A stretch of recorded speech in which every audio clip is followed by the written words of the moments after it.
first thing is we're not a hospital. It's not an institution. It's a home, and it's a home just like just if you had a roommate and you had an apartment, you wouldn't consider it an institution.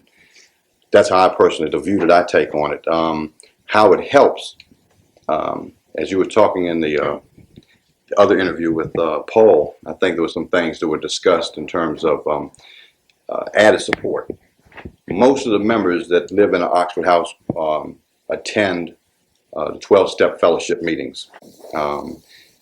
What an Oxford House does, it gives some added support in recovery, especially for people that are early in recovery, people that have come out of treatment facilities and don't want to return to the life that they were living. These 12-step programs Mike talks about play a major part in our life, and it works in conjunction with living in Oxford House. I find it being very supporting, though, in my early stages of recovery in terms of the fact of having people to relate to, you know, that have a lot in common. And because it was quite difficult, as was earlier mentioned, to come out of a rehab program and to adjust to society, you know, because during your addiction days, as you could say, you just ran rapid. Your life had no structure. It was a real positive source of developing structure in your life again. And that wasn't an easy thing to do. But with the help and support of people that had the same thing in common and the same goals in mind, it really added the support and the company that's necessary in order to restructure your life. I never learned how to live, never how to learn how to work clean and sober before. All right, these people in Oxford House have taught me how to do that. Have given me a chance when I make a mistake. You know, they'll help me out. When I need help, they'll help me out. You know, when I'm hurting, they'll help me out. I don't have to go out and do this stuff on my own. There's usually somebody in the house at all times that you can talk to who have been through this before, who've been around longer. We have house meetings once a week where a lot of this stuff gets kicked up and dealing with our attitudes, with dealing with certain house issues, and we learn how to deal with this. You know, so then sometimes it's a painful experience, but it works. Most people that end up in an Oxford House have hit some type of bottom in life, whether it be a physical or spiritual or an emotional bottom. They've hit some type of a bottom. All of us that live in Oxford houses or that do well are people that have accepted the fact that we have a disease. We suffer from a disease, the disease of alcoholism and addiction. What Oxford houses do, you know, after a person has accepted that and they come in, they're looking for a better way of living. The Oxford House concept is added support.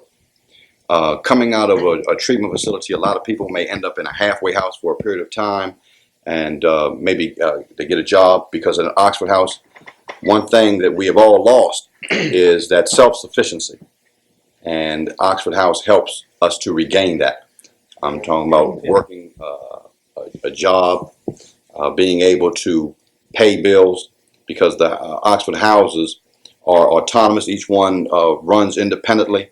The members run the house. We pay the bills. Each person has the rent to pay. And with the money that we collect, we pay all of the utilities.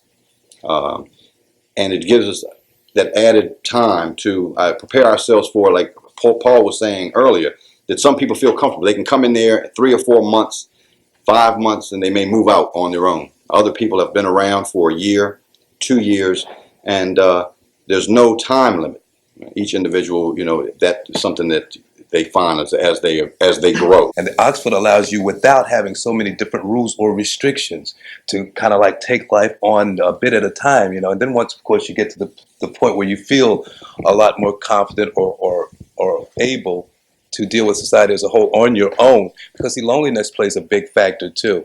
And that's why the community setting or the family type living is so conducive. You start to learn to develop some responsibility, because there's other people in the house who are counting on you, and whereas you don't have the structure that maybe you had in the rehab, where you have to do things by a certain time, and you have to be in bed by 11 o'clock, and X amount of meetings a day, and you have to be at a certain place at a certain time, is something I think someone needs who's just coming in and goes into a rehab, and even halfway houses have a fair amount of structure within the household.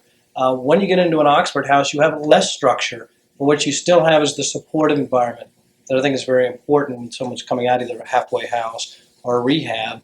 And within that supportive environment, you learn that there are responsibilities that you and I have as an individual around the house for a particular week, to take care of some small chore, to pay my rent on time, to pay my part of the phone bill, and to help another addict stay clean. Coming into the Oxford House, it allowed me to take a look at the fact that there are people who are out here who are living in a structure where they can pay bills. That's the one thing that I always did not want to do, is pay bills, be responsible. And they've taught me that it can be done. Not only that, but it was like this thing kind of works hand in hand. I'm the type of person that has to see somebody else actually doing it in order for me to feel like I can do it. Nobody can understand the feelings that you have as well as another alcoholic and relate to you in a way that you can understand and can learn from someone who's gone through it. All the well-schooled doctors in the world still haven't been able to come up with a treatment that is better than one alcoholic helping another alcoholic. I don't think that I could have stayed sober if it wasn't for the Oxford House. There's not a doubt in my mind, because I was like you too. It was suggested to me to go in, the first time, and I moved back home, and went right back out after a 4-month program, and it was a long-term program, and I came right back out and used again. And when they told me to, move in again, I really didn't have a choice. I did it for someone else because I was afraid of losing them. And I moved in, and I never thought that, 6 other women, how can you do it, there was no way that I thought I could do that. And, 2.5 years later, I'm still there, Something's right, because it's the way the houses are run. We have to do a lot of changing, and it's not easy. And, when you live with somebody that gets to know what you're about, I could come in the house and not say anything, and those girls know me. They know what's going on. And in the beginning, that was real important for me, because it was hard to reach out. It was hard to share. I didn't get right involved with this step, the 12-step program. I had a lot of fear. I wanted to run again. And these people really helped me a lot. And I know that I wouldn't have been, I would not be sober today if it wasn't for the house. The alcohol and the drugs was not my problem. My problem had always been me and my feelings.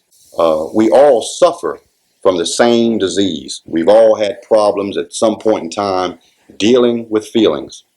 And by living in an environment with other people that suffer from the same thing, we can identify with each other. So that's the fortunate part about it being a democratic community. Nobody's in control. We make decisions as a group, and we pay our bills. We take care of all of that. Then we deal with certain issues within the house. I think why so many people coming into an Oxford House do well is because they have that one ingredient, the willingness to want a new way of life and to change.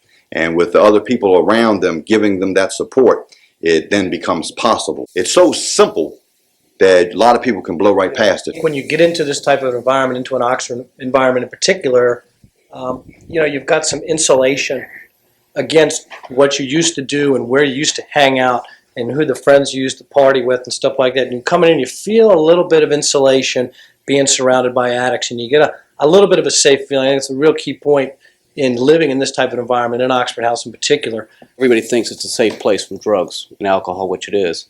But more importantly than that, or I think just as important, is that it's about change. You see, I think one thing that we all have in common, I think we'll all agree on, is that as practicing addicts and alcoholics, we were very selfish people. We came first, whatever we wanted to do, rules didn't apply to us, we were going to do things our way. And I think most people here will agree, our way did not work.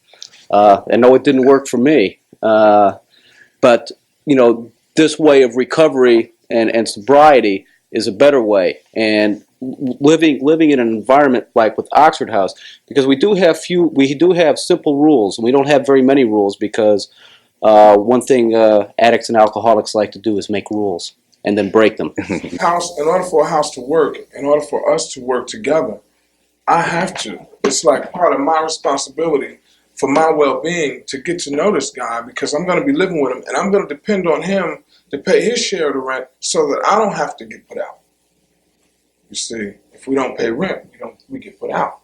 But we depend on each other. So we depend on each other. And the thing is, because it's run democratically, everybody has an opinion. And today, I can accept somebody else's opinion, even though I may not agree with it, or even though I may not think that this person is wrong. I mean, or is right, or whatever. Because it used to be that my opinion was the only right opinion, and if you didn't agree with me, it has. Believe it or not, folks, it's changed. Honestly, it has. So you learned. I'll talk to you all later about it. I will straighten you out. We're still humans, and we still make a lot of mistakes, That's right. and we have to make our mistakes learn. and learn how to deal with the feelings we get as a result of making mistakes without a drink or drug. We have issues that we have to deal with, but we deal with it. Everybody deals with it together. Right. You know what I'm saying? There is no well, you and you got a problem with each other, so why don't y'all just take that over there and deal with it? Once there's a problem in the house, it comes to the table. We all work it out. At least when I was a newcomer in the Oxford House, I saw all these things they were doing, and of course, I had a better way. And I was always making suggestions like, maybe you guys ought to try it like this. Maybe you guys ought to try it like this. And I was told to be quiet. Maybe you're a newcomer, sit down. We got a way of doing things. And one day, it all clicked. And and I see it over and over again. These guys, they want to either change the time of the meeting. They want to change the rules about the telephone. They want to change stuff about the chores. They want to do this. And guys who used to be like that say, "Wait a minute, man. This is why we do this stuff, and this is there's a reason to it." And a lot of it has to do with just plain common courtesy.